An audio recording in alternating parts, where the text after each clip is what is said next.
Why you can't believe nothing on the internet. Believe half of what you see and half of what you hear. So this squatter who was squatting in a $2.3 million home. This woman right here was on social media just lying to y'all. She was out there saying that she was rich, she was living in a mansion, and she was just driving foreign cars. And she was teaching people, of course, selling a course, and teaching people how to do this. But she's arrested now, and all of that was a lie. Look at this. This her right here. These the videos she was posting. All started around 4th of July weekend. The house that we're talking about was up for sale, and we heard there was a new buyer that was interested. It sounded like they were going to close around that period of time, and some new people moved in. We were aware that the sale had not closed, and the new occupants were unlawfully occupying the building. I never imagined that this would take this long. Spotlight on Maryland reported in December about 2 alleged squatters who took over a $2.3 million house in Bethesda. Just make this very clear. Tamika Good, the squatter and self-described Online flexing has officially gotten out of hand. This woman is being dragged across the internet as a rich poser after posting a lifestyle most people could only dream of: luxury cars, designer everything, and a $2.3 million mansion she proudly showcased as her own. There's just one problem. None of it belonged to her. She built an entire image around wealth, sold courses to followers chasing the same dream, and convinced the internet she had cracked the code. But the fantasy collapsed when she was arrested, and it came out that the mansion belonged to an out-of-state student. She was allegedly occupying the home while the real owner was nowhere near it. Now people are asking how far online deception can really go before reality taps you on the shoulder. Was the clout worth the risk? Did she think the scheme could run forever? And how many people bought into the illusion without questioning it? Check out these clips, sound off in the comments, ask your questions, and don't forget to like and subscribe for more. You can't be doing regular people.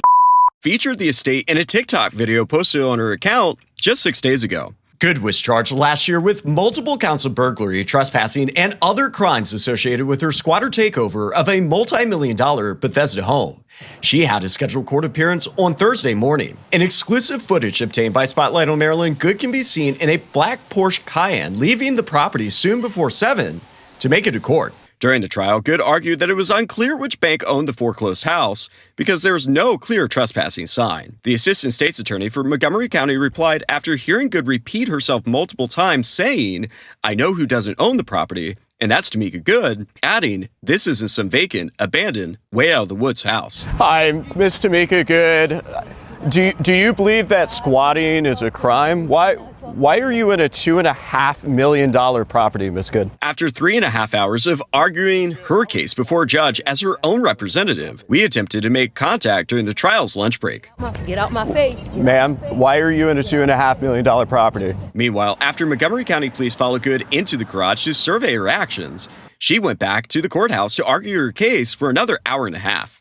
Judge John C. Moffitt gave remarks before he made the ruling, telling Good she had some demented thoughts to justify squatting. The prosecution replied, "This is frankly nuts."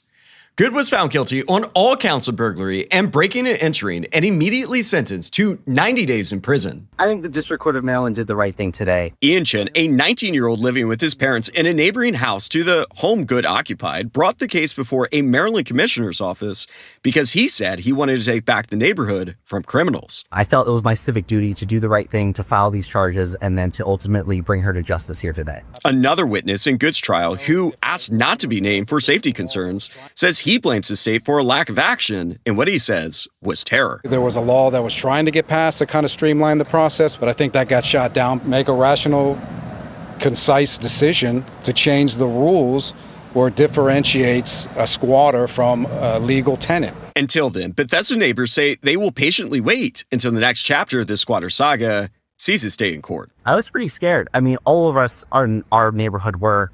We have a lot of elderly folks who were afraid to even go to sleep at night because they were worried that someone like Tamika or Tamika herself would break in and be living in their house and refuse to leave. We will continue to follow this matter and alleged squatting closely. I'm Gary Collins in Silver Spring with Spotlight on Maryland.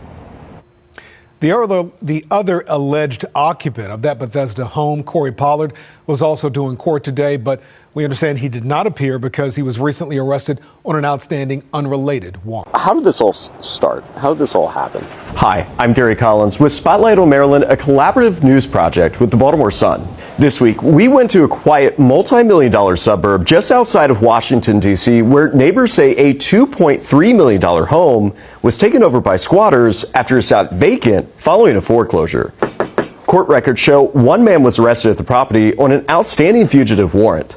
The woman, still inside the home, is a self-described pro se litigation coach, but she's now facing charges tied to the property. As the community crisis drags on, neighbors are demanding immediate action and changes to Maryland law to close what they call a dangerous loophole.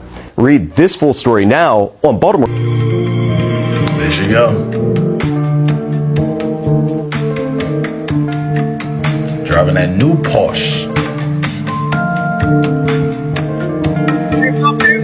And here she is getting arrested.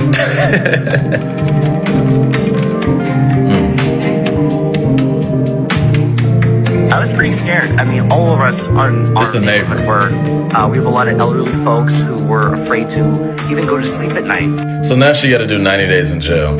And honestly, I'll be real.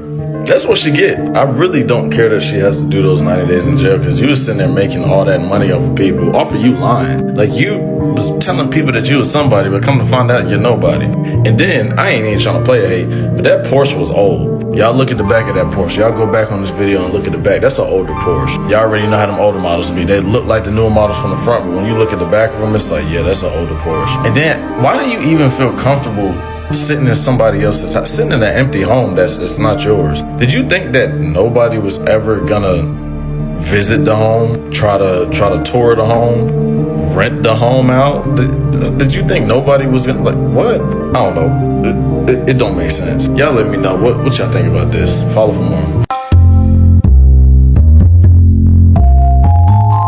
All started around 4th of July weekend. The house that we're talking about was up for sale, and we heard there was a new buyer that was interested. Sounded like they were going to close around that period of time, and some new people moved in. We were aware that the sale had not closed, and the new occupants were unlawfully occupying the building.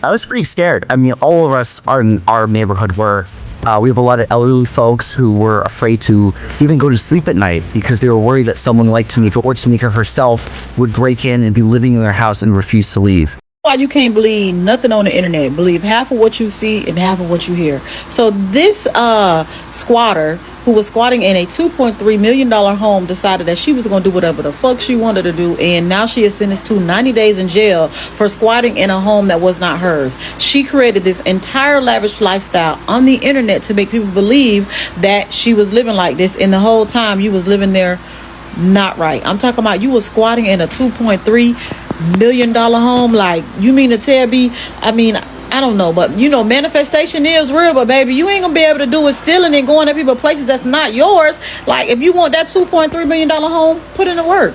You know what they say, faith without works is dead, baby. All that pretending to be and all that's too much energy. If you can just be your true and authentic self, guess what, it'll work out for you. Capping and going and doing all this is not it. But y'all know what to do. Get in the comments, let's go. $2.3 billion, baby. What is so much? $2.3 million. Like, come on, let it go. You got to do better than that. If you want it, go get it. That's the truth. All started around 4th of July weekend. The house that we're talking about was up for sale, and we heard there was a new buyer that was interested. Sounded like they were going to close around that period of time, and some new people moved in. We were aware that the sale had not closed, and the new occupants were unlawfully occupying the building.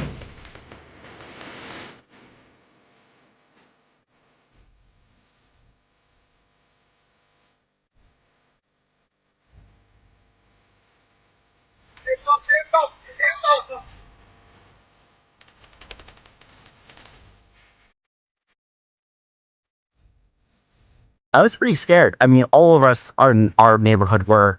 We have a lot of elderly folks who were afraid to even go to sleep at night because they were worried that someone like Tamika or Tamika herself would break in and be living in their house and refuse to leave.